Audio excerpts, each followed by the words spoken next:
An intro sequence is a necessary little element in all series. We're all so used to cold open, intro, show, that if a show just began, there'd be horrific violence in the street as man attacked man in a fit of anxiety, fear, and confusion. It's a necessary part of life, a formal opening necessary to the experience of all pleasurable activities, akin to removing an Apple sticker before consumption, or the 2 minutes of chit-chat with a hooker before you find a good spot to park your car. You can learn a lot about the upcoming experience just from that opening 2 minutes. And that's what fascinates me about intro sequences. Fascinating.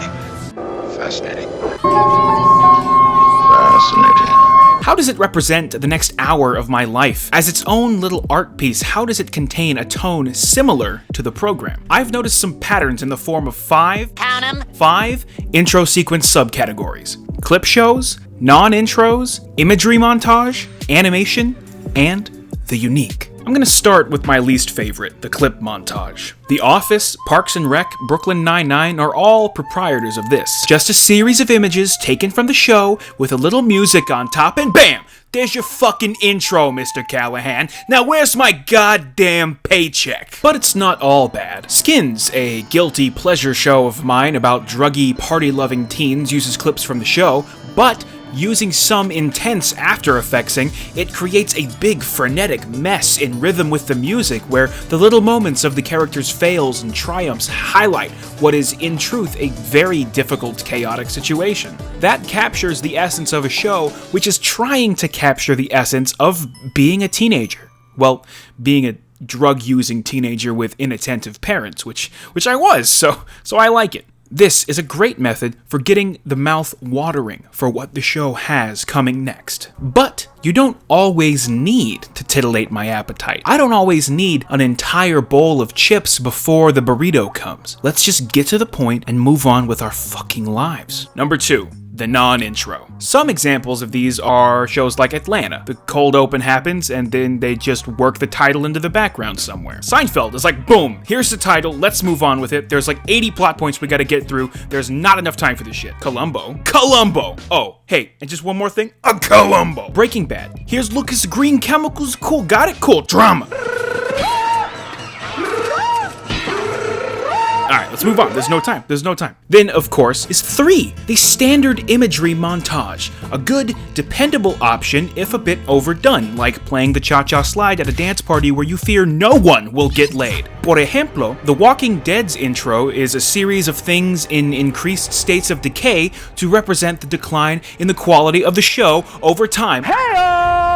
The Wire takes all this and goes above and beyond. Let's drown the viewer in imagery until they can't feel the terrible emotions we're about to put them through. You motherfucker, you stupid motherfucker. Mindhunter makes a lot of this style too, contrasting the cold, sterile setting up of a recording with quick flashes of horrific crime footage. This represents the contrast between the cold, calculated nature of the characters seeking information about these cold, calculated murders and the hot, aggressive, bloody rage of the crimes committed. Fourthly, there's animation. Animation is a very different category because they could really do anything. Some, like Gravity Falls and Adventure Time, do some basic actions of characters, little moments of potential things that could happen. These are fine. This is serviceable. Another option is the introductory song, like Phineas and Ferb, Steve Universe, and Fairly Odd Parents, which over-explains what's gonna be going on for the next 20 minutes. Each show has its own unique, creative thing, but, not as creative as, anime. Fuck! Put it out! It's spreading! Oh, my eyes! Oh, it's too powerful! He's too dangerous to be left alive! Kill it! Kill it with fire! Field! Flame! It's too much!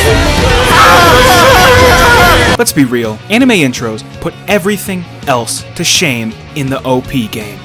They are too good. The goal of an anime OP is to really set your feels on fire. I've never seen an anime intro that didn't bring me to tears, ever. When I saw this,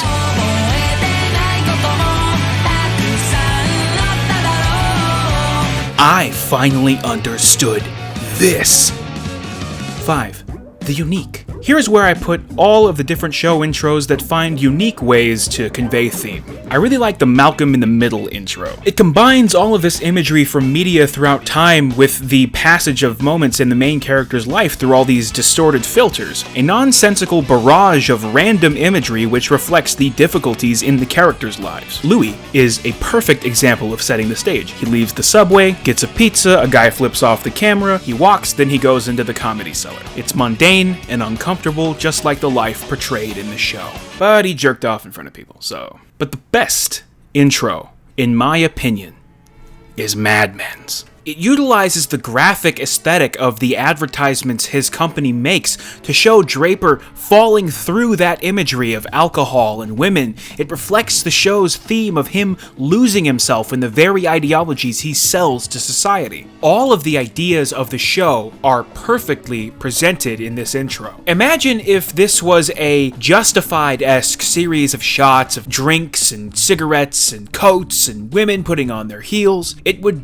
represent a fetishization of the lifestyle the characters lead, but the show itself is all about the criticism of those concepts. So if you're making a show, think hard about what you want to put in that opening minute, because it represents everything your show is about. And if your show isn't about anything deeper than entertainment, then, maybe just, put some titties on there, because whatever.